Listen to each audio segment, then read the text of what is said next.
uno de mis CR3, el doctor Giancarlo Gismondi. Él nos va a presentar el tema de trauma de las vías lagrimales y músculos extraoculares.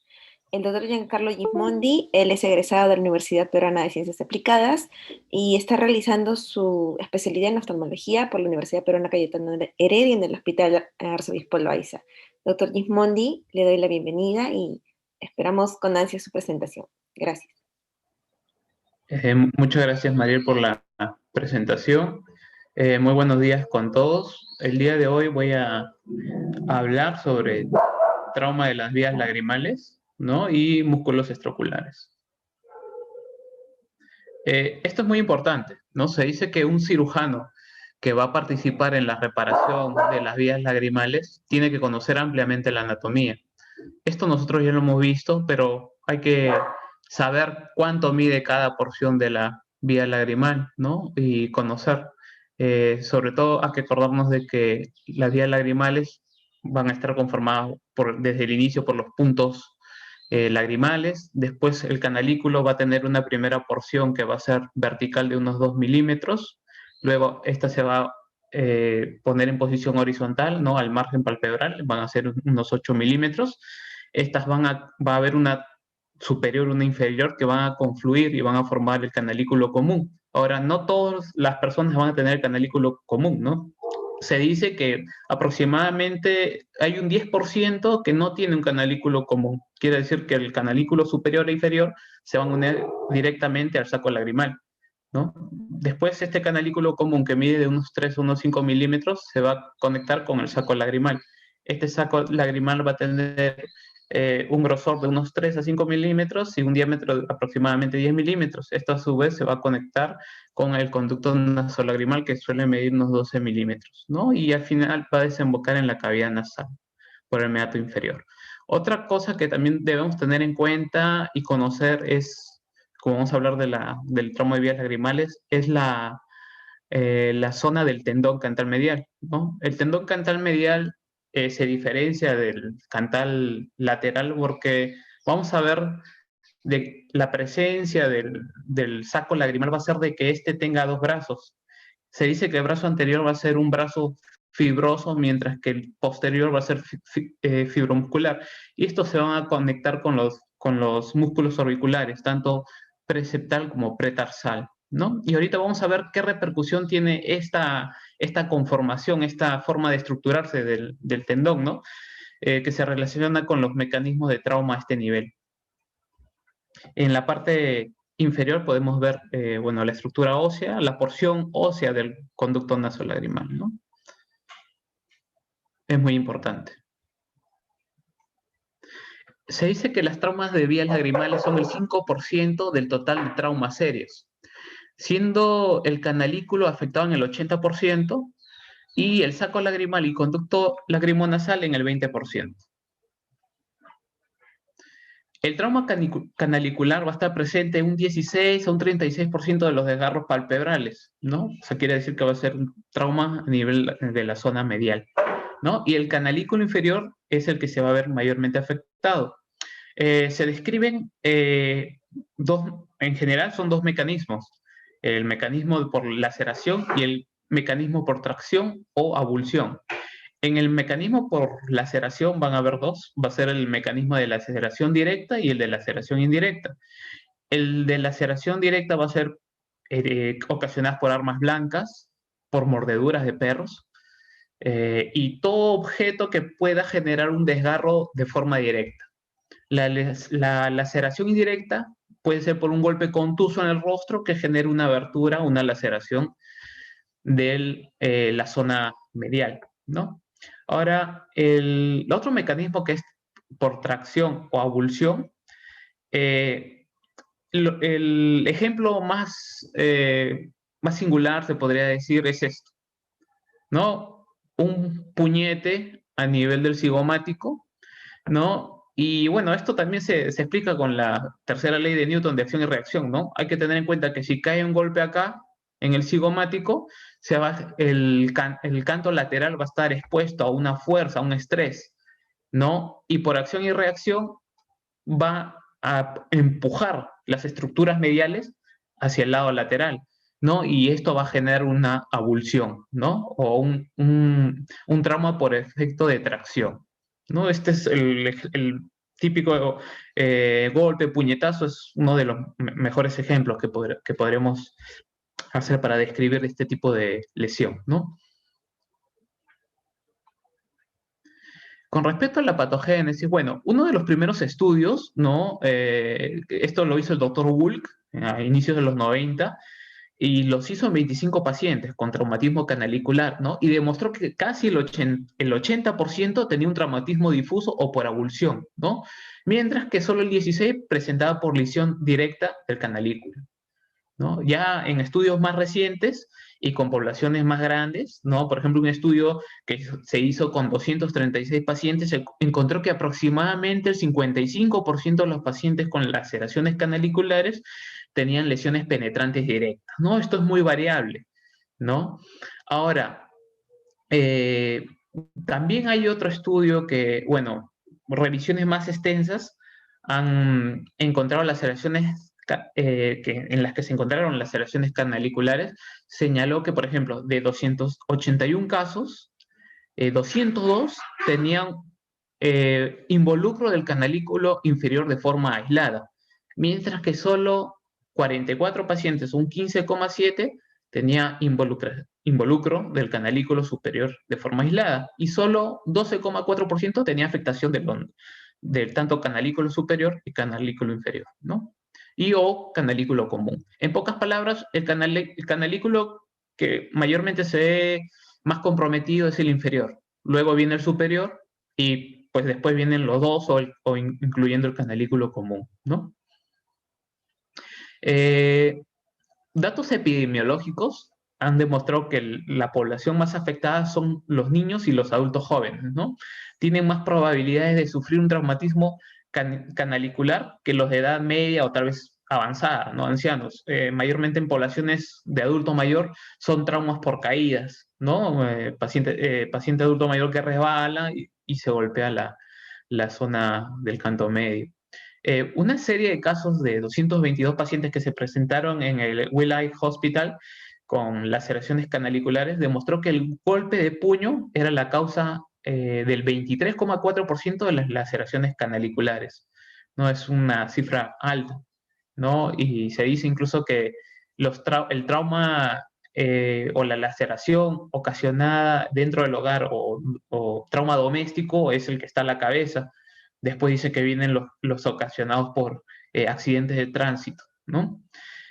Después hay un estudio también que encontró que el 42,2% de los, o 45,2% de los niños con mordeduras de perro tenían lesiones oculares frente al 10,8% de los adultos. Y bueno, esto tiene un poco de lógica, ¿no? Los niños, al ser de pequeña estatura, por decirlo así, cuando sufren el ataque del perro, el perro va directamente al rostro, ¿no? Y por lo tanto son los que mayormente tienen compromiso de esta zona, ¿no?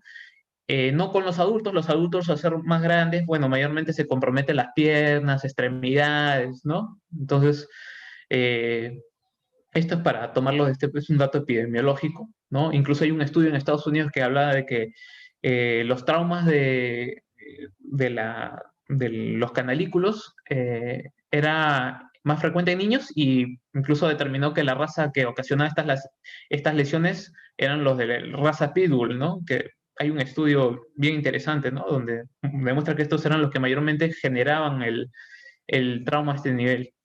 Y bueno, otra cosa también es que los varones se ven más afectados por traumatismos canaliculares que las mujeres, ¿no? Bueno, y esto se entiende porque tal vez por problemas, líos, hay golpes, ¿no? Es habitual eso. Eh, Vamos a seguir pasando. Ahora, ¿cómo hacemos el diagnóstico? ¿No? Para hacer el diagnóstico tenemos que hacer una buena historia clínica. Ya no basta únicamente con ver cómo llega el paciente, tenemos que examinarlo, tenemos que hacerle un examen completo, ¿ya? Tenemos que ver cómo está la ceja, cómo está la nariz, cómo está la mejilla, no únicamente enfocarnos en la zona del párpado, porque como he explicado, puede ser de que sea haya recibido un golpe en el cigomático y si nosotros no vemos, si nosotros no vemos la lesión, por ejemplo, en el pómulo, pues no podríamos pensar en que verdaderamente hay una lesión a nivel de canalículo, ¿no? Es muy importante también saber con qué objeto ha sido golpeado, ha sido producido el trauma, ¿no? Si ha sido por vidrio, ha sido por arma blanca, ¿no? Eso es muy importante porque muchas veces, por ejemplo, si ha sido por un, este, por un elemento metálico, hay que pensar en que se le va a tener que poner una antitetánica a este paciente, ¿no? Si ha sido ocasionado por una mordedura, a pesar de que, bueno, muchas veces los antibióticos no son necesarios porque, como sabemos, el párpado es una zona muy irrigada, muy vascularizada. Cuando son por mordeduras de perros, ahí tenemos que tener una cobertura, ¿no? Sobre todo antibiótica para anaerobios, gram negativos. Eh, y con respecto al examen físico que se va a hacer de la zona, se dice que primero el paciente tiene que estar estable. Nosotros no debemos de pensar en verle el párpado cuando la vida del paciente pende de un hilo, o es un paciente que incluso ha tenido un trauma a globo abierto, ¿no? O sea, primero está la estabilidad del paciente, la vida del paciente, luego viene el globo ocular y luego vienen las zonas periféricas, anejas o palpebrales, ¿no? Ahora, las laceraciones canaliculares se identifican por observación directa, ¿no? ¿Y cómo es esto? Bueno, nosotros, por ejemplo, en la foto de la derecha podemos ver que hay una laceración del canalículo superior. Entonces, eh, el médico que va a hacer la evaluación tiene que primero ver dónde está el punto lagrimal.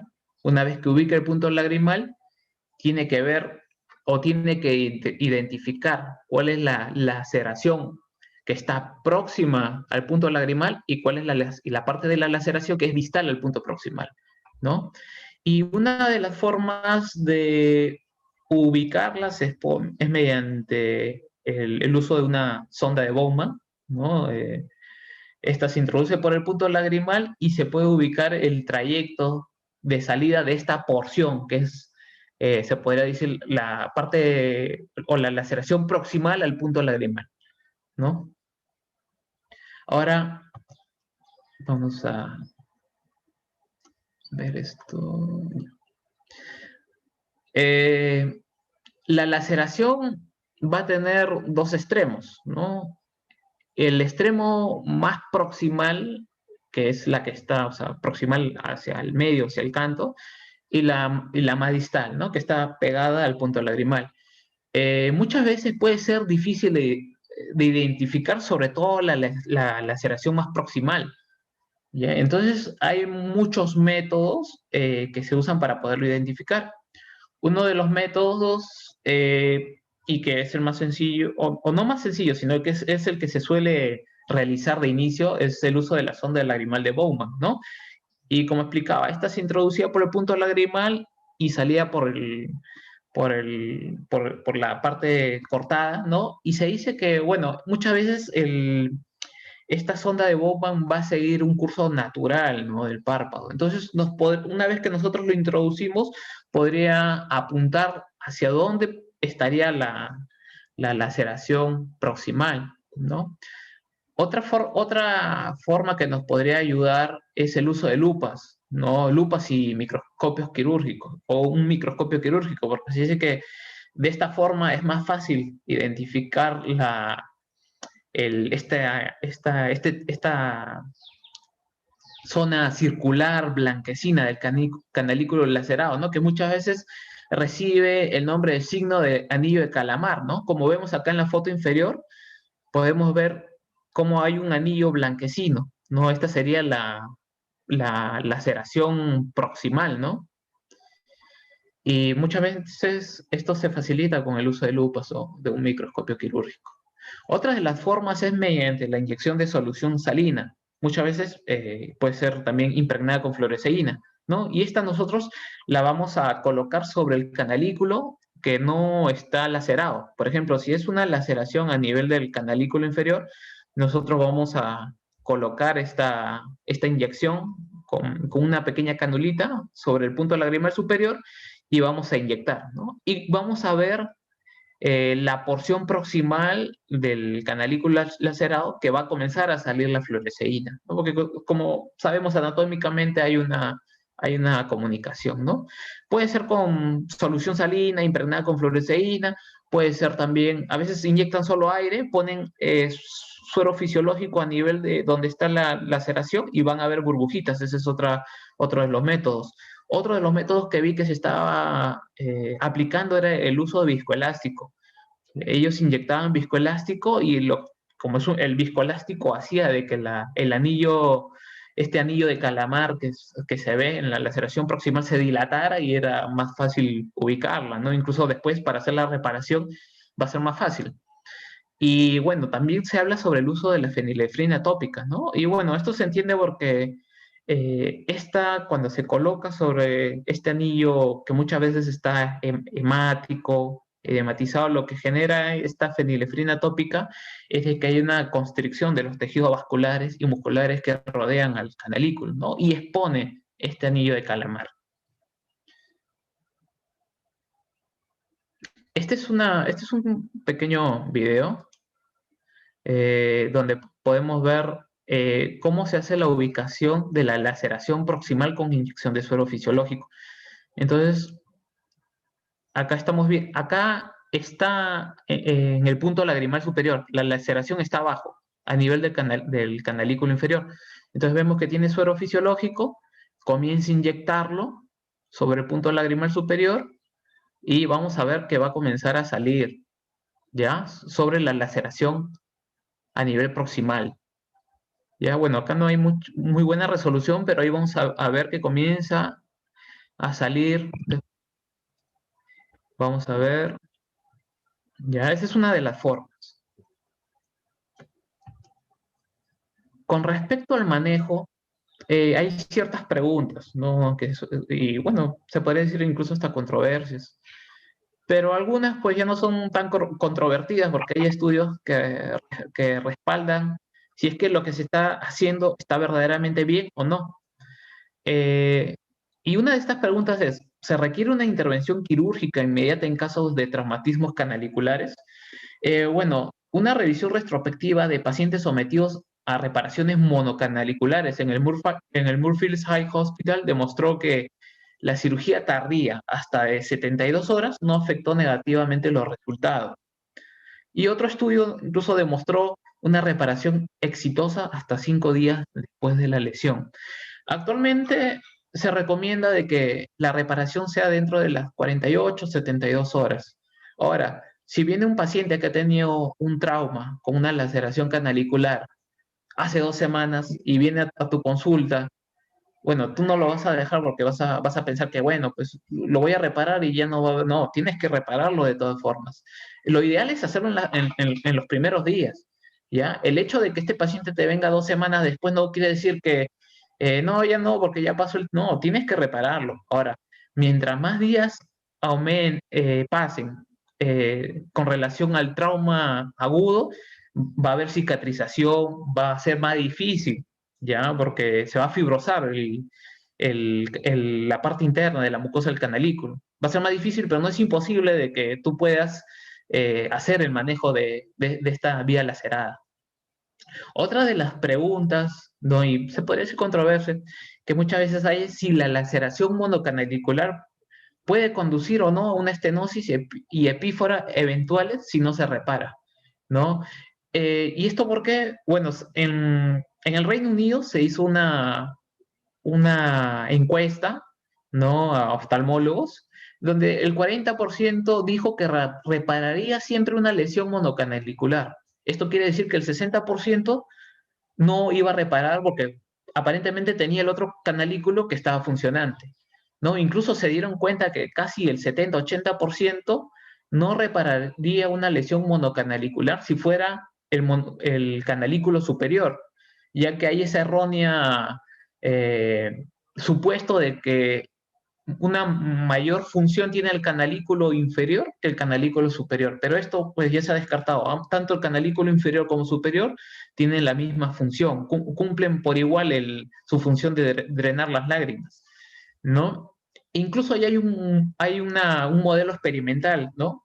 Que estimó que un 10% de los pacientes con un único canalículo funcional sufren una epífora constante o casi constante.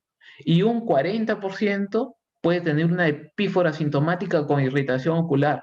Esto quiere decir que casi el 50% de los casos está asintomático, pero sin embargo el otro 50% puede estar sintomático.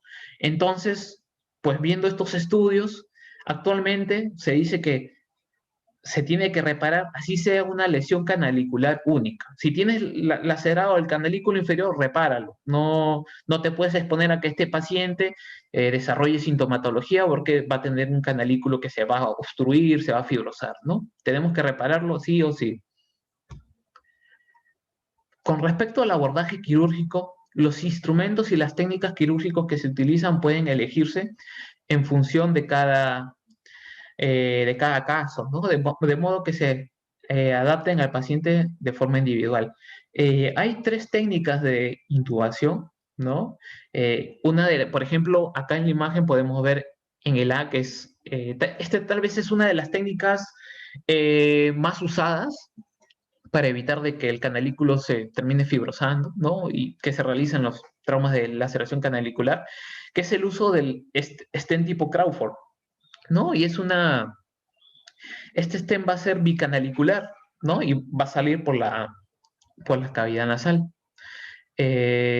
Otra de las técnicas usadas, por ejemplo, en el B, es el bicanalicular con stents únicamente del canalículo superior e inferior, ¿no? Este mayormente se va a hacer con la sonda pigtail. Ahorita vamos a ver las técnicas. Y en la C, bueno, esta es una técnica reciente que está teniendo mucha acogida, que es el uso de stent monocanaliculares, ¿no? Que es el mini monoca, que está siendo usado y ahorita vamos a ver cuáles son las ventajas y desventajas de cada técnica de intubación. Ahora, por ejemplo, acá tenemos, este es un stent mini monoca, ¿no? Podemos ver sus dimensiones. Este es de una casa comercial francesa. Lo característico de este stent mini monoca es que va a tener un cabezal que va a ir adherido al punto lagrimal, ¿no? Va a ir fijado de tal forma que no va a requerir una sutura, ya que lo sujete a nivel del canalículo. Simplemente se coloca en el punto lagrimal y ahí queda sujeto. Y bueno, los otros stents, tenemos el stent de Ridley, ¿no? Y tenemos el stent bicanalicular de Crawford, que como podemos ver, tiene dos sondas, ¿no? Cada sonda en su extremo tiene una oliva redonda, y están conectadas por este tubo de silicona, ¿no? Ahorita vamos a ver detalladamente las características de cada técnica. Entonces, ¿cuáles serían las ventajas?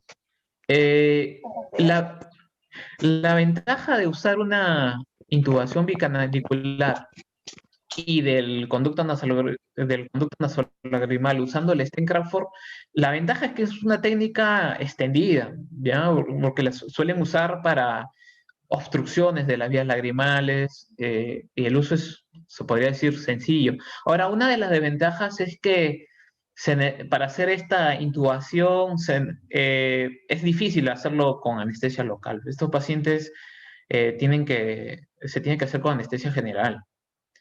Y otra, pues, se podría decir desventajas es que requiere una extracción nasal, ¿no? Entonces, pues, puede generar disconfort en el paciente. Con respecto a la intubación bicanalicular usando una sonda pigtail, una de las ventajas es que se puede realizar usando únicamente anestesia local.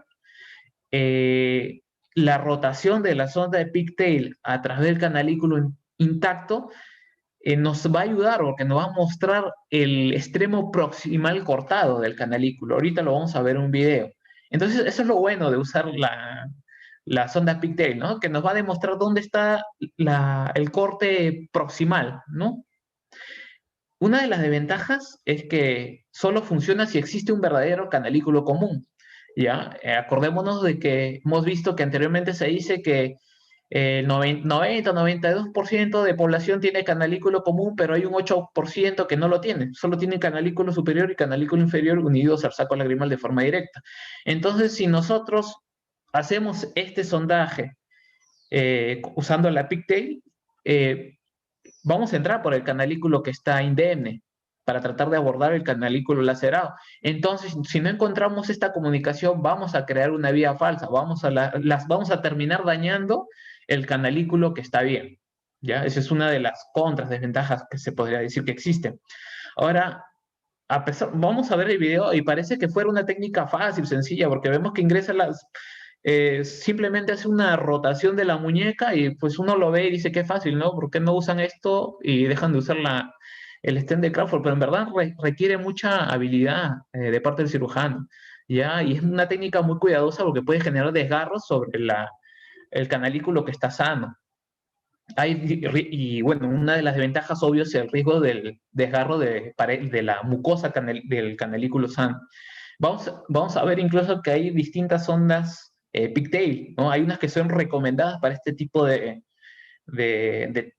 procedimientos, hay otras que no se recomiendan simplemente por cómo termina la punta. Hay unas puntas en gancho, hay otras puntas que son redondeadas con un ojalá para poner sutura. Ahorita vamos a ver. Y bueno, con respecto a la intubación monocanalicular, que es en este caso con el uso del mini monoca, una de las ventajas es que evita la manipulación del canalículo normal y el conducto nasolagrimal. Vemos que solamente se va a intubar el canalículo lacerado. No vas a tocar para nada el canalículo que está sano. Es fácil de remover, ¿no? En la lámpara de hendidura. No hay peligro de que muchas veces cuando sobre todo cuando se usa el stent Crawford, al hacer la sujeción, ¿no? Y este stent muchas veces va a hacer de que la ampolla o el punto lagrimal suba, puede haber erosiones del punto lagrimal, ¿no? Es por la sujeción, por la fuerza que ejerce este mismo tubo de silicona sobre el punto lagrimal y pues genera agujeros a nivel del punto lagrimal. Y otro es que no es necesario ningún nudo sutura, ¿no? Porque como vimos, este queda anclado en el punto lagrimal. Tal vez las desventajas es que es más caro. No manejo precio, pero he visto que es caro. Puede ser que no esté disponible, ya en muchos casos hay que contactar con los que suministran el producto. No todos los hospitales tienen el recurso para conseguirlo. Ahora, otra de las desventajas es que puede ser difícil de realizar en tejidos muy desgarrados o inflamados. ¿Ya? Por ejemplo, incluso se dice que en las abulsiones, nosotros cuando tenemos el compromiso del canalículo por este mecanismo de abulsión, los mecanismos de abulsión se van a caracterizar porque esta abulsión va a ser o sea, los canalículos, el corte va a ser casi pegado al saco lagrimal. Entonces, colocar un mini monoca cuando tienes la laceración muy pegada al saco lagrimal, algunos cirujanos refieren no hacerla y prefieren hacer un stent bicanalicular, ¿no? Pues es una observación que se hace, ¿no? Y otra de las ventajas es que por lo mismo que puede ser removido fácilmente, se describe que en pacientes pediátricos su uso es difícil porque los niños están tratando de pellizcarse y se remueven el mini monoca. Por eso en pacientes que son pediátricos no es recomendable. Esto es una imagen de cómo sería el uso del stent Crawford, ¿no? De forma bicanalicular, ¿no? Entonces vemos que acá en la imagen podemos ver el equipo Crawford, ¿no? Podemos ver la sonda, tiene dos sondas con una región que es región en oliva, que es redondeada. Y por ejemplo, cuando tenemos la laceración, en este caso del canalículo inferior, se va a introducir por el punto lagrimal de forma vertical, 2 milímetros, luego se hace se vira de forma que se ponga horizontal y se comienza a introducir, ¿no? Para que salga por la laceración distal y se introduzca por la laceración proximal. Este tiene que llegar hasta que haga tope con el saco lagrimal y luego se hace una rotación de 90 grados para que salga por la cavidad nasal, ¿no? En el B ya hemos agarrado la otra porción del Crawford, o mejor dicho, la otra sonda, y nos hemos ido por el canalículo sano, ¿no? Que es la misma maniobra que en el inferior, y al final se pasan los dos, eh, van a quedar los dos tubos van a quedar a nivel de la cavidad nasal, ¿no? Ahora, otra cosa muy importante es, bueno, voy a aprovechar acá en la imagen que se ven estas suturas, ¿no? Antiguamente, o bueno, no tan antiguamente, se decía de que para abordar estas laceraciones, uno de los métodos era unir mucosa canalicular con mucosa canalicular. Ya se usaba bueno, Vicryl 6 ceros o 7 ceros, y se trataba de juntar, pero estudios recientes demuestran que pues no es necesario. ¿Ya? Lo que sí es necesario es hacer tres suturas, de 2 a 3 suturas con puntos colchoneros, usando Vicryl 6 ceros, pero a nivel pericanalicular, de cosa que las fibras de los músculos orbiculares queden pegados y ya no es necesario juntar mucosa mediante suturas, porque hay que ver pues que estamos pasando un stent por esa vía. Entonces el stent va a cumplir su función, ¿no? La función del stent es que no se fibrose este canal. Entonces, si está ahí, ¿para qué vamos a suturar mucosa con mucosa? Únicamente vamos a unir el tejido pericanalicular y este se va a adherir. Y bueno, ya la piel la podemos usar nylon 6 ceros, ¿no? O mayormente se usan nylon 6 ceros, ¿no? O incluso he visto que también suelen usar seda, ¿ya? Y van a ser puntos separados. También muchas veces, por ejemplo, en la C, se recomienda suturar el tendón del cantal medio que se ha lacerado. Y bueno, para este vamos a usar un Vicryl 4 ceros con aguja P2, ¿no? Y más que todo se recomienda la sutura de este tendón cuando la laceración es más proximal. Quiere decir que mientras más cerca la laceración esté del contacto con el saco lagrimal, se tiene que reforzar el tendón. Si esa laceración es más distal, no es necesario. Bastaría únicamente con las suturas pericanaliculares y con el tubo se cierra piel y ya, ¿no? Como vemos acá en la parte E, que es la parte final ya del procedimiento, ¿ya? Esto es con respecto al uso del stent Crawford. Ahora, esta es la sonda Pigtail, ¿ya? Esta es una sonda Pigtail, entre comillas se podría decir, es la ideal, porque si vemos tiene una punta redondeada y tiene un ojal por donde vamos a colocar la sutura, ¿no? Y que nos va a facilitar poder unir la sutura y luego un tubo de silicona para poderlo desplazar por el canalículo, ¿no? Y abajo podemos ver la maniobra que se suele hacer, que es una maniobra en rotación. Acá tengo un video para mostrarles cómo es el procedimiento. Entonces, vemos en este caso que ingresa la sonda Pigtail y hace un movimiento rotatorio, ¿ya? Hace el giro y vamos a ver que sale por la laceración proximal, ¿no? Del canalículo lacerado. Vamos a ver ahí que comienza a poner una sutura, ¿no? Se puede usar nylon 6.0 o incluso Prolene 5.0. Se ata ahí la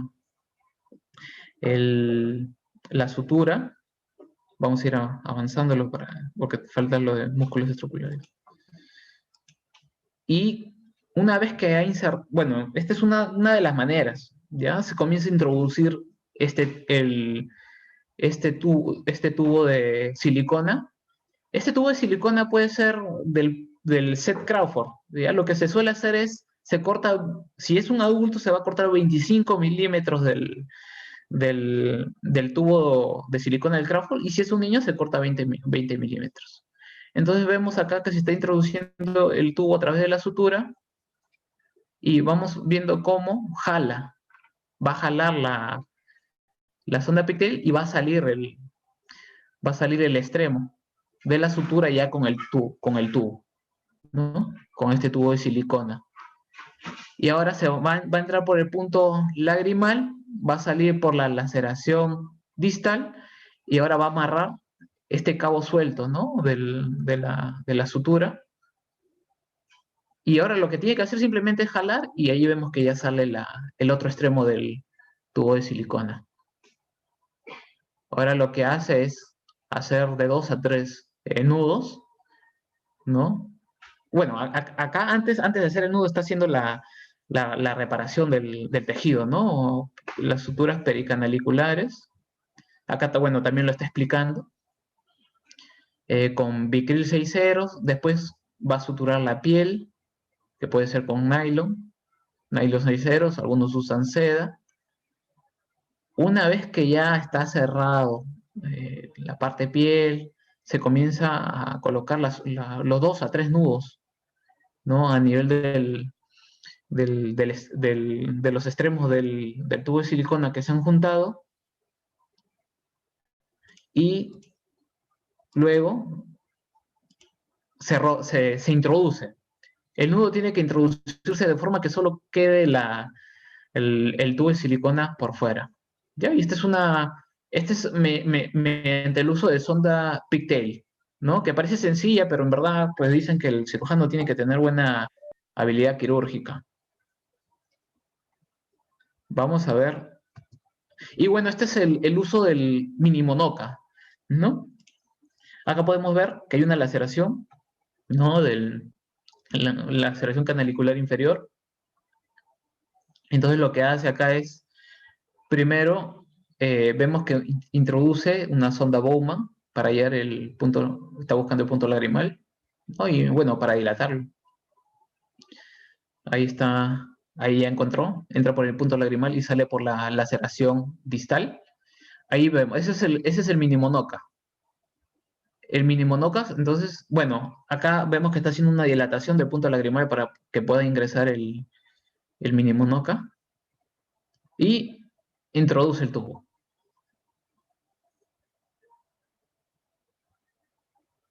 Se ayuda, ¿no? Mediante forceps o pinzas, puja este es el mini monoca, y vamos a ver que el mini monoca pues sale por la laceración, la laceración distal.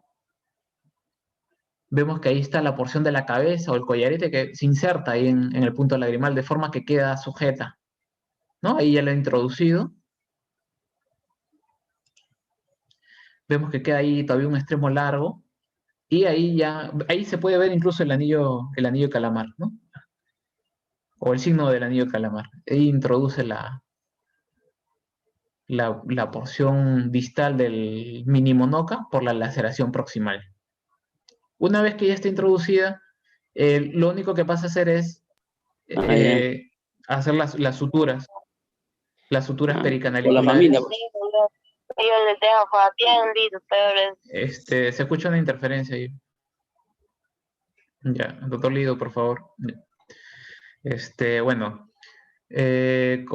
como seguimos, entonces se comienza a hacer las suturas pericanaliculares, ¿no? Con Vicryl 6 ceros.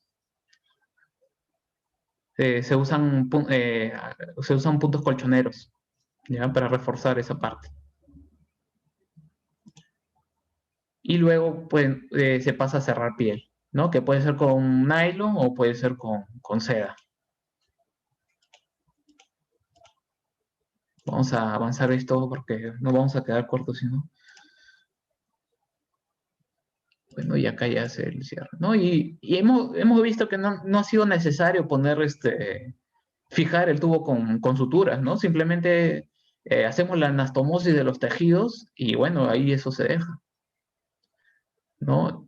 Y ahora, si es que tuviéramos compromiso tanto del canalículo inferior como el superior, puedes usar dos minimonocas. Un minimonoca para la laceración superior y una inferior, no hay ningún problema. Como también podrías usar un stent Crawford bicanalicular, ¿no? Y bueno, ahí termina.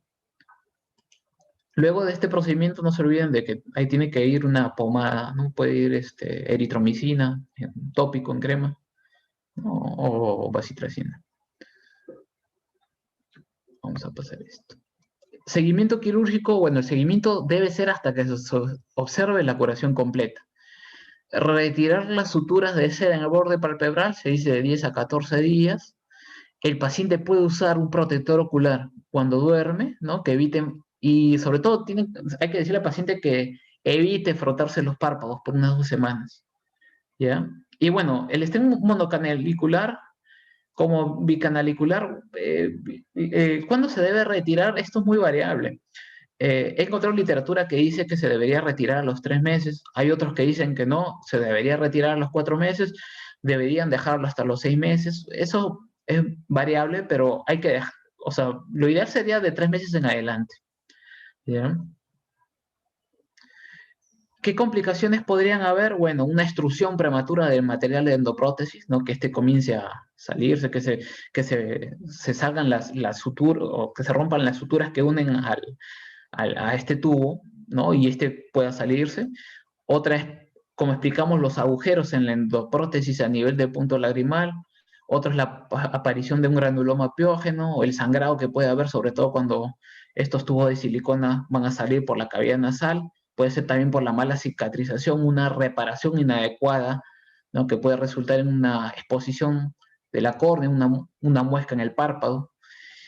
Y el fracaso de la reparación de la laceración canalicular también puede resultar en un drenaje deficiente del conducto nasolagrimal, ¿no? Que se va a manifestar mediante una epífora. Bueno, esta era la parte de laceración canalicular, o mejor dicho, de compromiso de los canalículos. Pero también hay que acordarnos de que hay un 20%, 19-20% de traumas del saco lagrimal y del conducto nasolagrimal, ¿no? Ahora, se dice que los traumas contusos de alto impacto son los que van a terminar generando este tipo de daños, tanto a nivel del saco lagrimal como del conducto nasolagrimal. ¿Por qué razón? Porque van a ocasionar las llamadas fracturas NOE, que son nosorbitarios etmoidales. Pues se pueden generar incluso un LEFOR tipo 2 o tipo 3, ¿no? Donde se van a asociar lesiones óseas y de tejidos blandos en el saco lagrimal y de conducto nasolagrimal. Se dice que incluso un 7 a un 15% de todos los traumatismos faciales se descubren fracturas óseas del conducto nasolagrimal. Y esto van a ser por dos mecanismos de igual forma. Pueden ser por laceración directa, también puede ser por heridas de armas blancas, por mordeduras de perros, o si son por fracturas de huesos circundantes, pueden ser por tal vez procedimientos quirúrgicos, pueden ser por cirugías endoscópicas de los senos paranasales, puede ser por rinoplastías, ¿ya? O por otros tipos de procedimientos que comprometan la porción media del rostro.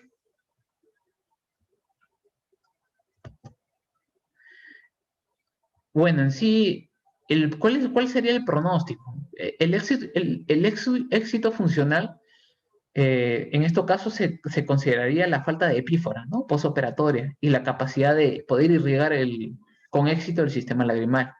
Una revisión retrospectiva reciente de laceraciones palpebrales con afectación del aparato lagrimal informó una tasa de éxito del 82%. En raras ocasiones, bueno, los pacientes requieren una segunda cirugía para tratar la epífora que puede resultar de la falla de la reparación de la laceración canalicular, ¿no? Entonces vemos que eh, tanto estéticamente como funcionalmente, que es muy importante, los resultados son buenos. Vamos a pasar. Ahora, ¿cómo se debería hacer el diagnóstico de los traumas a nivel de saco lagrimal y que comprometan el conducto nasolagrimal? Bueno, siempre una buena anamnesis, una buena evaluación de la directa de la zona lesionada, una irrigación para comprobar si es que hay una lesión a nivel del sistema de drenaje, ¿no? Y bueno, estos exámenes de imágenes van a ser muy importantes, ¿no? Sobre todo tanto tomografía de órbitas como macizo facial, e incluso la reconstrucción 3D, como por ejemplo a veces cuando son fracturas naso-órbito-etmoidales, ¿no? Conminutas, donde puede haber afectación del conducto nasolagrimal, esta nos va a ayudar, ¿no? A ver si verdaderamente hay una afectación o no. Claro que se complementa con la evaluación clínica. ¿Cómo debería ser el manejo en estos traumas en estos traumas que involucran el saco lagrimal, el conducto nasolagrimal? Siempre tenemos que pensar en reducción de las fracturas.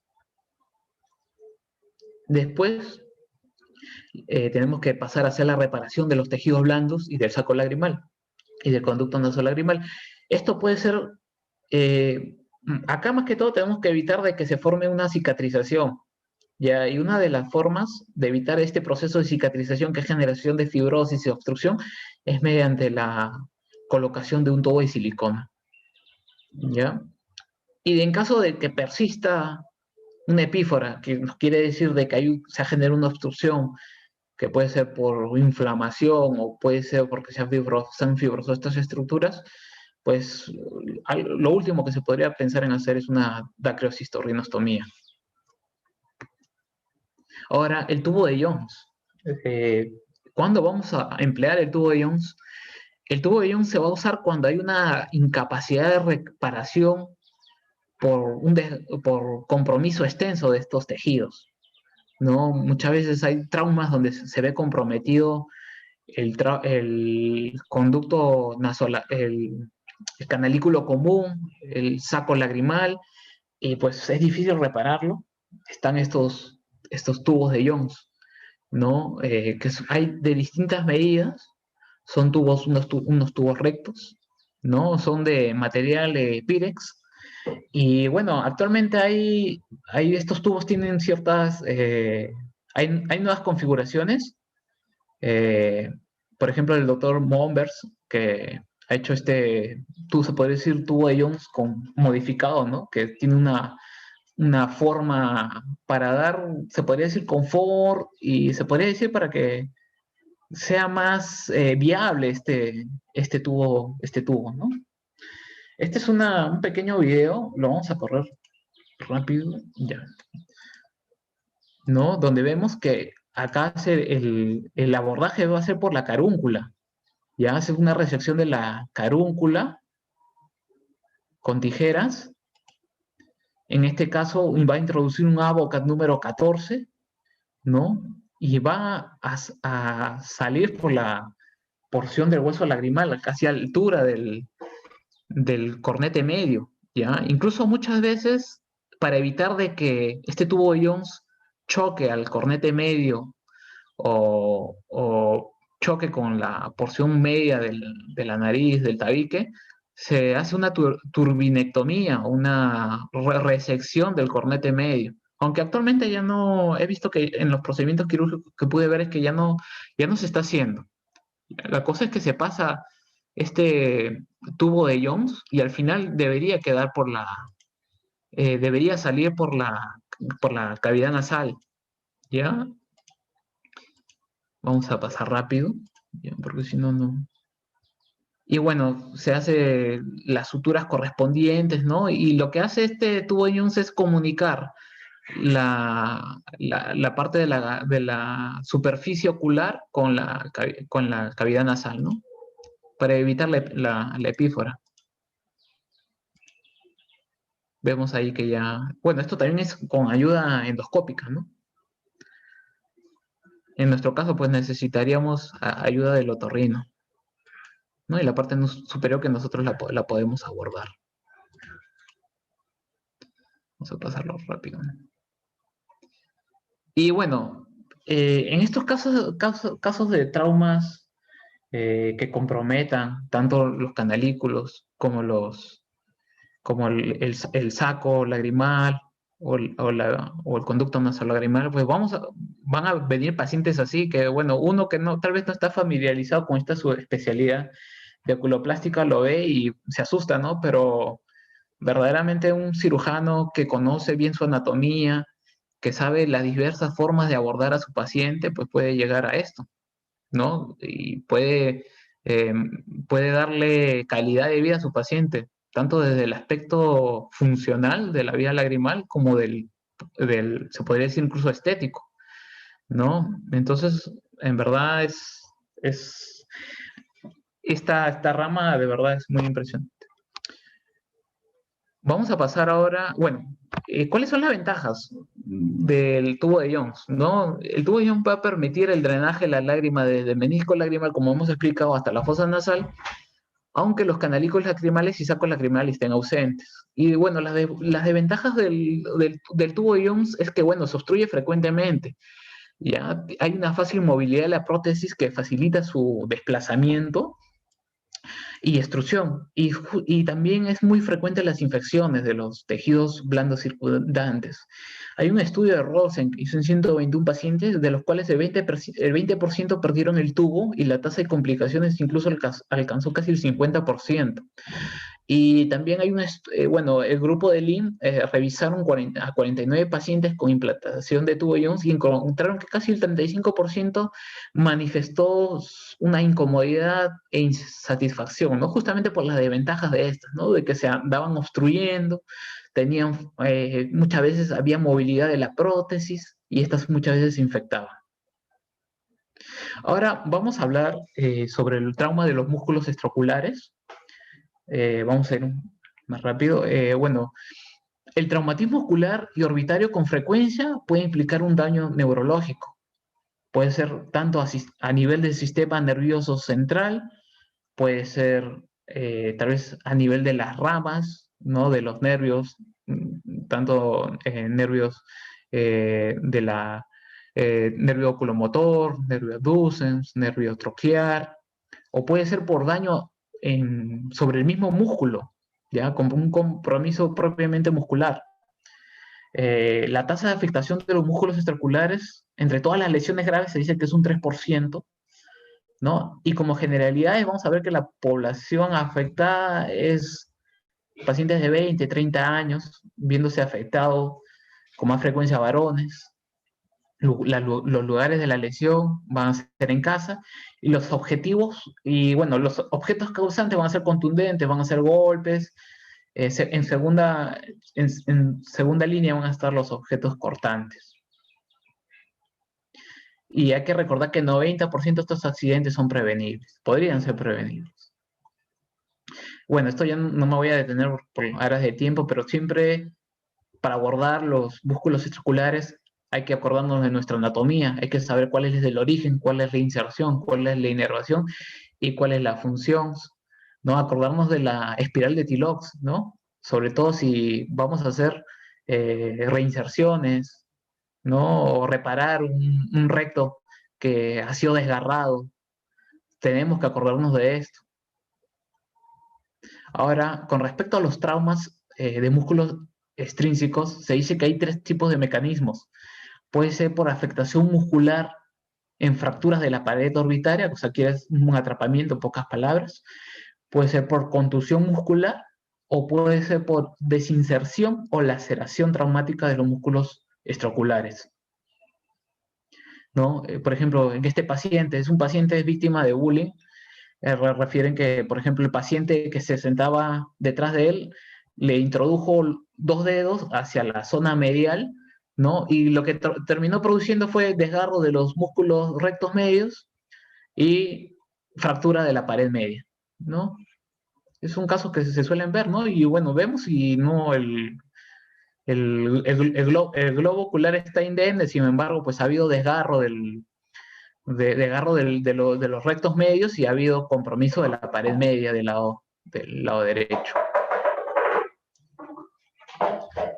Hay que acordarnos que cada uno de estos mecanismos tiene características clínicas definidas que requieren, por lo tanto, un manejo diferente. Por ejemplo, en la afectación muscular en fracturas de la pared orbitaria, ¿no? Se dice que el estrabismo debido a la afectación muscular en las fracturas de la pared orbitaria pueden deberse a dos mecanismos diferentes. Puede ser por encarceración muscular en la fractura de la pared orbitaria o puede ser por el llamado desgarro o avulsión del colgajo de un músculo recto, que ha sido descrito por la doctora Irene Ludwig, ¿no? Y que ella nos describe este tipo de afectación muscular por desgarro o avulsión de colgajo en los músculos de los rectos, ¿no? Y hay que acordarnos que siempre la pared media y la pared inferior van a ser las paredes más delgadas. Hay un impacto frontal de objetos en el globo o la órbita generalmente afectarán la pared inferior o la pared media y que son las más delgadas anatómicamente.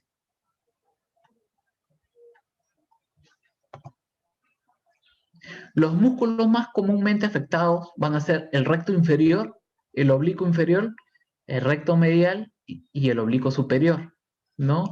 Y el atrapamiento de más de un músculo también es posible cuando la pared medial y el piso orbitario están fracturados. Hay que acordarnos que son las porciones más delgadas.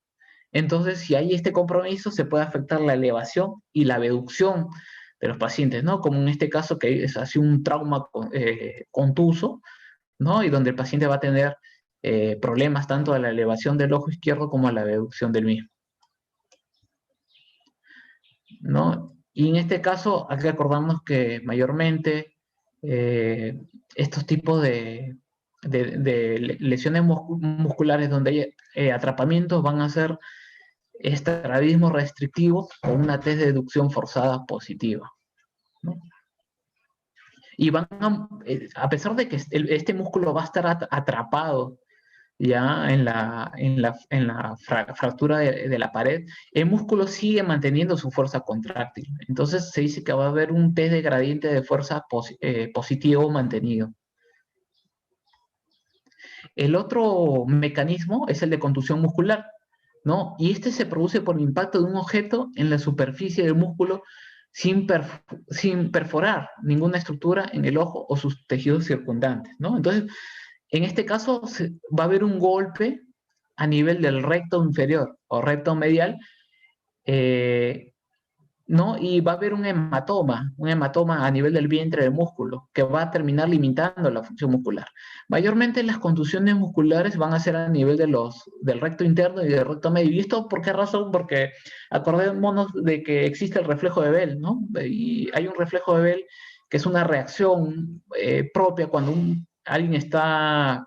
Es una reacción que tiene uno ante un golpe, un trauma que va a tener, eleva los ojos y los lleva hacia afuera, pues expone el recto inferior y el recto medial, ¿no? Y por eso es justamente este tipo de mecanismo, contusión muscular, van a afectar justamente el recto interno y el recto medial, ¿no? Por ejemplo, acá, ¿no? Podemos ver, esta es una paciente que sufrió un traumatismo no perforante con contusión en el recto inferior izquierdo. Y podemos ver cómo a los 4 días post-trauma la paciente pues, tiene la visión o el ojo elevado, ¿no?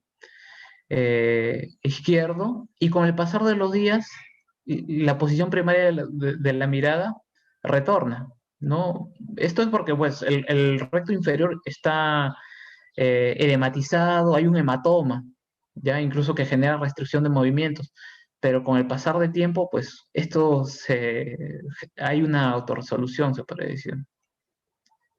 Y en estos casos, de traumatismos o contusión de músculo, se va a caracterizar por estrabismos incomitantes, igualmente con test de deducción forzada positiva, ¿ya? Y vamos a pasar. Y el otro mecanismo de trauma puede ser por desinserción o laceración, ¿no? Se dice que la desinserción traumática es causada por el impacto de un objeto contundente que perfora la conjuntiva y desinserta el músculo cortándolo al ras de la esclerótica, ¿no? Y la laceración del músculo pues suele ser causada por el impacto de un objeto afilado que igualmente perfora la conjuntiva, pero en este caso va a romper el músculo, no lo va a desinsertar, ¿ya? De esto vamos a tener una porción, se podría decir, anterior y una porción más posterior. Un músculo roto o desgarrado es aquel en que la inserción en el globo ocular permanece intacta, pero el abdomen del músculo se ha roto por completo o a lo ancho, en algún punto posterior a la inserción del músculo. Y pues todos los músculos rectos pueden lesionarse de esta manera, pero los que se lesionan con mayor frecuencia son el recto inferior y medial, ¿no? Y estos van a producir un estrabismo incomitante y una test de deducción forzada negativa. Porque hay que recordar que, bueno, la función del test de deducción forzada es ver si la limitación que tenemos es de tipo restrictiva o por parálisis, ¿no? Pero en este caso, si tenemos un músculo diseccionado o desgarrado, pues este va a actuar como como un músculo, se podría decir, paralizado, ¿no? Entonces, pues va a haber un test de deducción forzada negativa. Por ejemplo, en este caso, ¿no? Esta era una paciente que sufrió un traumatismo orbitario perforante en la rama, bueno, con la rama de un árbol al caer de un caballo y pues tuvo un desgarro del elevador del párpado izquierdo y se desinsertó traumáticamente el recto superior izquierdo. Pero mire, si vemos el ojo, si vemos a nivel del ojo izquierdo, bueno, tiene la tosis palpebral, ¿no? Vemos, hubo un desgarro del elevador, pero cuando a la pequeña se le dice que, por ejemplo, se observa hipotropia izquierda en la posición primaria, pero todavía hay una buena elevación de ese ojo. Durante la reparación quirúrgica se encontró el recto superior 5 milímetros atrás de su inserción normal. A pesar de que el recto superior estaba desinsertado, esta pequeña tenía elevación de ese ojo.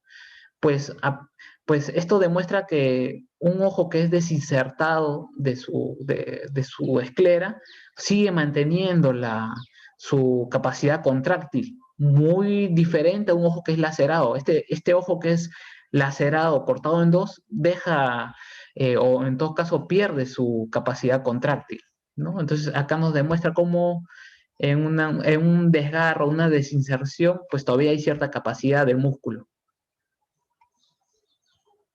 Y por ejemplo, este es un paciente, este es todo lo contrario, este es un paciente que sufrió una puñalada en la órbita superior con la laceración del elevador, del recto superior y del nervio óptico.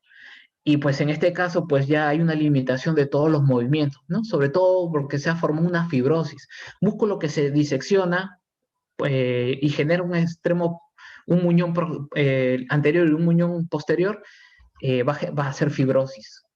¿Ya? Y bueno, pues vemos a este paciente al momento de evaluarle los ojos izquierdos, pues hay una limitación, ¿no? Que se ve prácticamente en todas las direcciones. El diagnóstico clínico se hace siempre hay que ver cuáles han sido los antecedentes, ver cuál ha sido el mecanismo, cuál ha sido la naturaleza del objeto involucrado, ver si ha tenido patología ocular previa, una evaluación oftalmológica completa, agudeza visual, motilidad ocular, fondo de ojo. Dentro de las imágenes que nos podrían ayudar está la ecografía, está la tomografía, sobre todo cuando hay compromiso de pared orbitaria, y la resonancia, la imagen de resonancia magnética, que nos va a ayudar sobre todo cuando hay involucro únicamente de los músculos, como puede ser en casos de contusión. Algunos autores consideran que no es necesario realizar un diagnóstico por imagen de forma rutinaria en los casos de deslizamiento o pérdida de músculo. Esto más que todo esto es en los mecanismos de desinserción, porque recordemos, como hemos visto anteriormente, cuando un músculo se desinserta puede correr posteriormente unos 5 milímetros, no es mucho, no corre mucho, ¿ya? Entonces, si nosotros simplemente vemos o hacemos un abordaje conjuntival y encontramos ahí las fibras musculares, pues de hecho que va a ser un diagnóstico de desinserción, ¿no? Entonces, más que todo, viéndolo desde desde este punto de vista. Y bueno, otra forma de diagnóstico es la exploración quirúrgica. Se habla mucho cuando se tienen estos desgarros o estas laceraciones y muchas veces es difícil encontrar el muñón posterior, sobre todo cuando es el recto medio, porque acordémonos que anatómicamente el recto medio no tiene fijación a los oblicuos, entonces este recto medio cuando se disecciona corre completamente posteriormente y es muy difícil hallar el muñón, se podría decir el muñón posterior, ¿no? Entonces, muchas veces se habla de buscar el reflejo oculocardíaco, ¿no? Este reflejo oculocardíaco, cuando se ve una estructura que aparentemente puede ser este muñón, se genera una tracción y se va a ver de que el paciente va a comenzar a hacer bradicardias, ¿no? Esto, pues, esto nos puede avisar el anestesiólogo que está ahí, ¿no? Estaba viendo unos artículos donde se hablaba de esta exploración quirúrgica usando el reflejo oculocardíaco. Este es el test, bueno, acá lo hacen con una punta de algodón. Lo ideal sería hacerlo con unas pinzas, ¿no? Y sujetar bien el limbo. Acá, por ejemplo, vemos que se realiza el test de fuerza y test de deducción forzada, ¿no? Este era un paciente, por ejemplo, que tenía compromiso de la pared media, ¿no? Con encarceración del recto medio, y el paciente, pues, tenía una exotropia secundaria.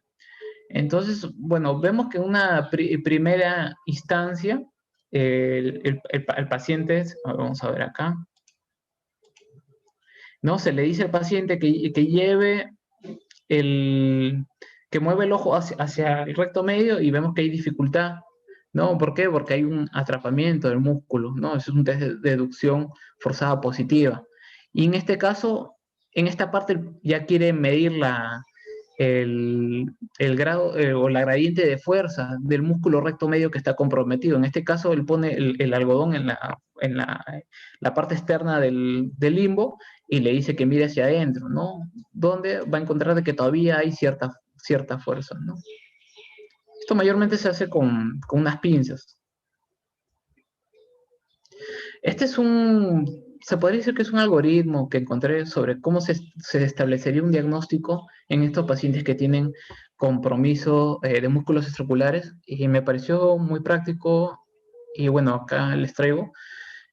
Por ejemplo, hay un trauma ocular, siempre hay que acordarnos que el paciente tiene que estar estable y tenemos que cerciorarnos de que no haya compromiso globo ocular. En este caso, encontramos que hay una limitación de la motilidad ocular. ¿Qué tendríamos que valorar? Es el grado de restricción de este músculo, el estado muscular y los tejidos de tejidos circundantes. Eh, Otra cosa que tendríamos que evaluar es si es que ha habido perforación de la órbita. Ya, por ejemplo, si ha sido una órbita donde no ha habido una perforación, encontramos que hay un estrabismo concomitante y hay un test de deducción forzada, podríamos pasar a realizarle una tomografía para ver si es que verdaderamente hay una fractura de pared orbitaria con atrapamiento de músculos extraoculares. En todo caso, no exista esto, no existe, podríamos pasar a hacer una resonancia magnética de órbitas y tendríamos que ver cómo evoluciona el paciente, ¿no? Porque ya, por ejemplo, hemos visto que los hematomas musculares tienen una autorresolución, ¿no? Y muchas veces puede ser que sea por un desgarro del colgajo muscular, ¿no? Este mecanismo que describió la doctora Irene Ludwig se podría ver mejor mediante una resonancia magnética de órbitas. En todo caso, si ya fuera hay una lesión penetrante de la órbita, primeramente hay que descartar si hay cuerpos metálicos, ¿ya? Puede ser una tomografía, y una vez que se ha descartado de la existencia de cuerpos metálicos, ya haríamos una resonancia magnética de órbitas, ¿no? Viendo si es que hay estrabismo concomitante y un movimiento bueno hacia el lado afectado.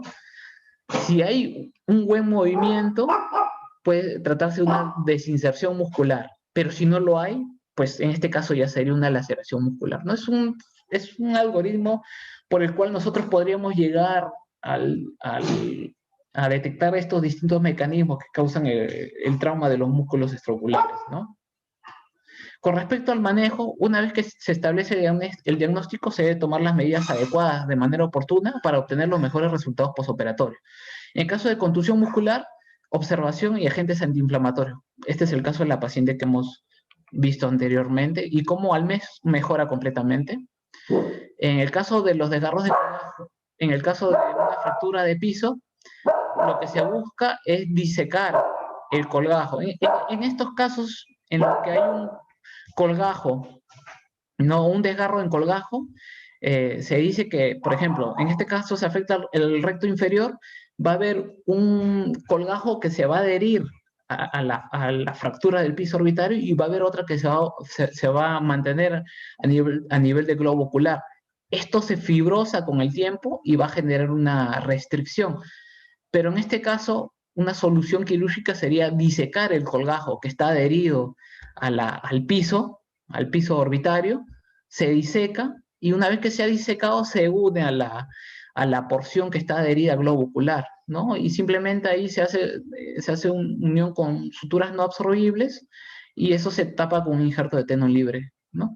Esa es una de las formas como se podría solucionar este caso. Por ejemplo, en los casos también de atrapamiento de un músculo extraocular en una fractura de pared orbitaria, se dice que lo ideal es esperar de 7 a 10 días, ¿no? ¿Por qué? Porque siempre hay edema y lo ideal sería esperar de que se resuelva este edema, haya desinflamación, ¿ya?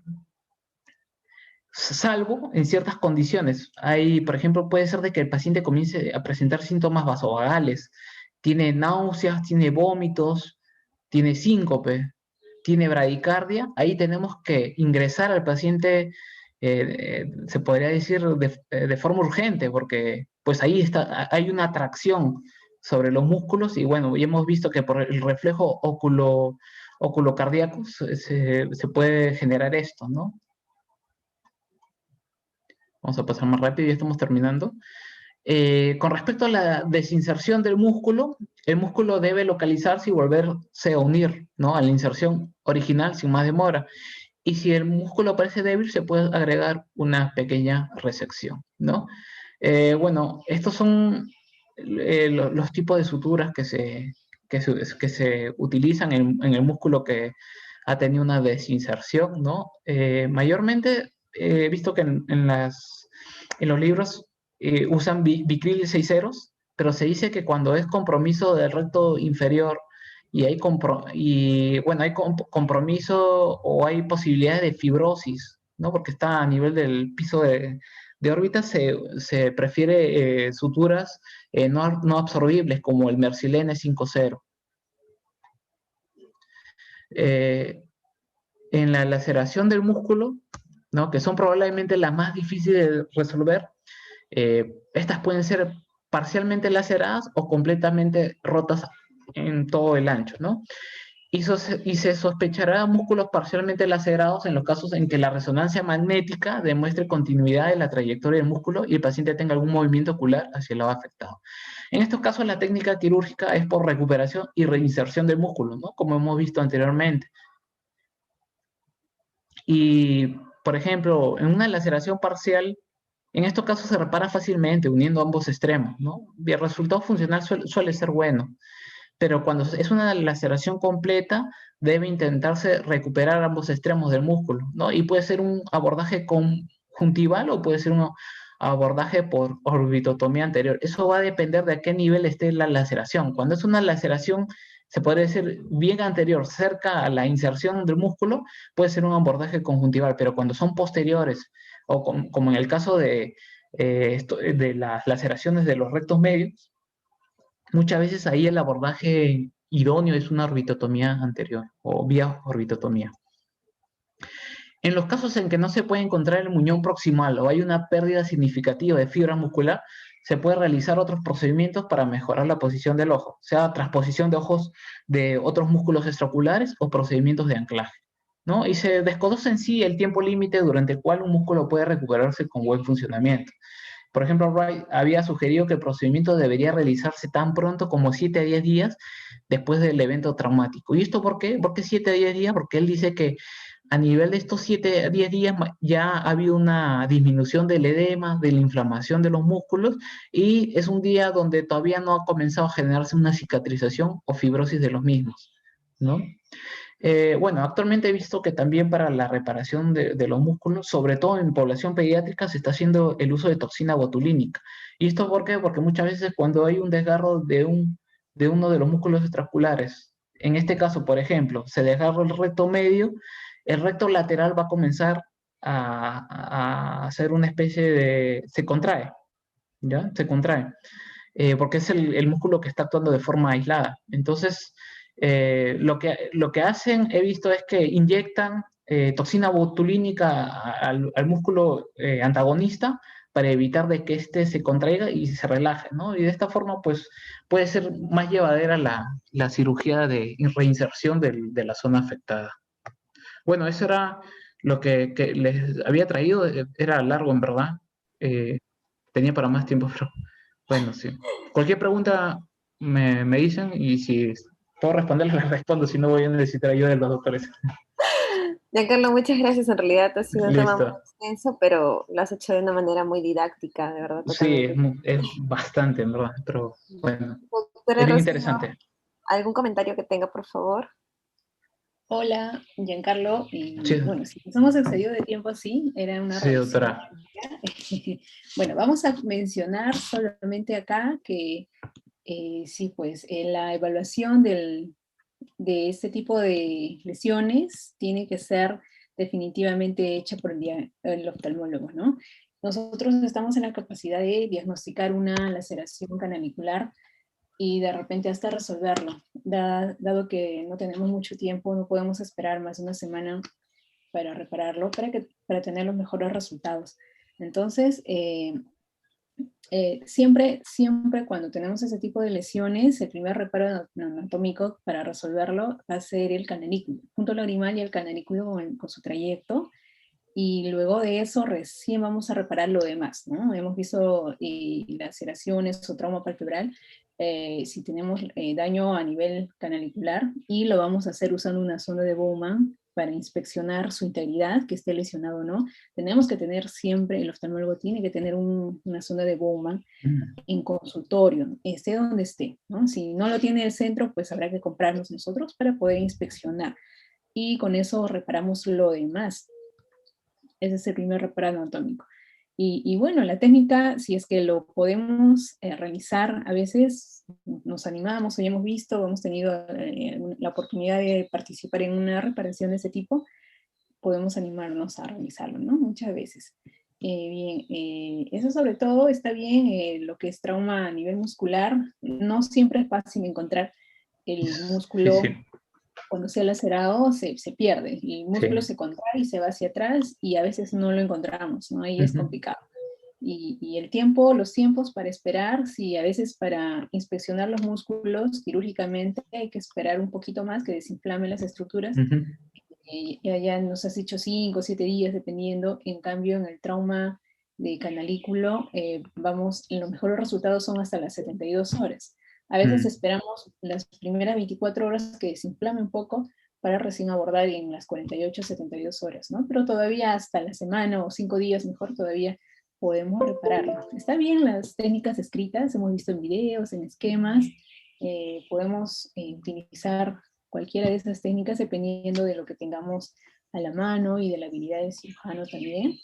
Ahora, cuando hacemos reparación de canalículo, no es tan sencillo, necesitamos Mm. un microscopio, a veces podemos estar 1 2 horas revisando, tratando de encontrar el trayecto, porque no Mm. siempre es fácil, no es Sí. tan sencillo. En los videos se ve bonito y rápido, pero a veces podemos estar 1 hora completa solamente tratando de encontrar el trayecto. Y bueno, eso era lo que quería mencionarles ahora. ¿Alguna pregunta, comentario? De repente el doctor Velasco nos quiera comentar. El doctor Barriga se disculpa, ya tiene que entrar a la teleconsulta, Consulta. que es a las Está 8, bien, sí. y felicita mucho al doctor Gismondi por su exposición, ha sido bastante completa. Muy bien, Giancarlo. Gracias, Hola, doctora. Giancarlo, hoy Doctor, muy ¿cómo buena está? revisión, de verdad, es una revisión muy completa. Muchas gracias, Eh, doctor. de verdad, lo único solamente algunas cosas que acotar, ¿no? Sí, doctor. Eh, Siempre cuando uno repara la vía lagrimal, ya no voy a hablar de los tiempos, porque esto ya Rocío lo ha hecho muy bien todo, ¿no? Pero siempre se ha tenido un poco de temor al uso de la sonda de Words, que es el Ah, pigtail, ¿no? sí. Ajá. Entonces siempre se tenía ese temor, que cuando salió la primera sonda de Words, era una sonda de Words que tenía una punta diferente, ¿no? y obviamente esa punta pues lesionaba el canalículo, ¿no? Posteriormente fue modificado, entonces ya lo usamos con mayor tranquilidad, se puede decir, ¿no? Entonces, los primeros artículos que hablan sobre la sonda de Worth eran negativos, ¿no? Y por eso que en muchos lugares del mundo no les gusta emplear el pigtail para solucionar los problemas de vía lagrimal, ¿no? De canalículos. Respecto a la amplitud, a la longitud de la silicona que por experiencia usamos en el lino, tú mencionaste que para adultos era 25 milímetros y para niños más o menos como 20 milímetros. 20, sí, cierto. La experiencia que tenemos en el hospital nos va muy bien usando 15 milímetros para niños y 20 milímetros para adultos. ¿Ya? Porque a veces la sonda te puede quedar un poco suelta, ¿no? Sí, y la idea es que te ayude a colocar el canto en su sitio, ¿no? Y a veces cuando queda muy suelta y el paciente ha tenido una abducción, pues prácticamente el ojo, una abducción, perdón, el ojo le va a quedar como que choca la sonda contra la córnea, ¿no? Y a veces podemos tener queratitis o problemas en la córnea, ¿no? Entonces, yo creo que con las medidas que ya tenemos por experiencia en el hospital ya evitamos ese tipo de problemas. Respecto a lo que mencionaste sobre el tubo de Jones, pues también se ve lindo el hecho de que podamos hacerlo así con una cánula, ¿no? Pero en realidad no es tan sencillo colocar un tubo de Jones, y lo más complicado es en estos casos cuando falta más de 8 milímetros de canalículo, que es la indicación de un tubo de Jones, ¿no? O cuando hay lesión a nivel del saco lagrimal, como también mencionaste. No es fácil colocarlo, ¿no? O sea, la cirugía, y lo que no mencionaste es que uno puede hacer una dacrocistostomía, entre comillas, ¿no? Como un abordaje de ese tipo, pero después se va a hacer la carúncula, ¿no? Retira la carúncula y hace el abordaje por la carúncula hacia la vía abierta, se puede decir, ¿no? Cuando no tenemos endoscopía, ¿no? Entonces eso es lo que hacemos en el hospital también.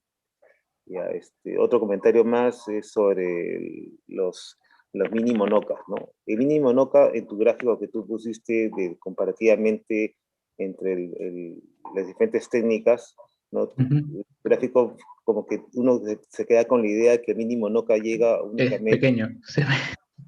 Pequeñito, queda Ajá. hasta el saco, ¿no? Pero en realidad el mini monoca es largo. Es largo, sí. No puede cortarlo, ¿no? Y uno puede cortarlo y colocarlo, ¿no? Y yo he tenido oportunidad de colocar mini monocas, varias oportunidades, y en realidad es sencillo de colocar cuando uno realmente orienta bien o encuentra bien el ojal proximal de la lesión, ¿no? Siempre hay que trabajar con opio o con espéculos, ¿no? Espéculos de magnificación, ¿no? Para poder hacerlo adecuadamente. No nos salgamos de la que es una indicación, porque obviamente podemos tener algo. Eso más que todo, no tengo más que... Tu posición ha sido muy, muy buena. De verdad te felicito. Muchas gracias, doctor. Gracias, doctor Velasco. Doctorita Rocío, buenos días. Doctora Blanca. ¿Cómo están? Buenos días. Muchísimas gracias a la doctorita Rocío, al doctor Pepito Velasco por sus excelentes comentarios. Felicitar al doctor Busmondi, brillante su exposición, y más aún doble mérito, porque ayer ha sido su cumpleaños, ¿no? Entonces, la doctora. Sí, ya tuve las felicitaciones, de verdad, todo lo mejor. Solamente para acotar dos pequeñas cositas, o tres pequeñas cositas. Una, que cuando era residente, yo, así como tú, R3, entonces la doctora Carmencita Zúñiga en el Hospital del Niño, en esa época se llama Hospital del Niño, ella nos enseñó a usar la colita de chancho, ¿no? El pigtail.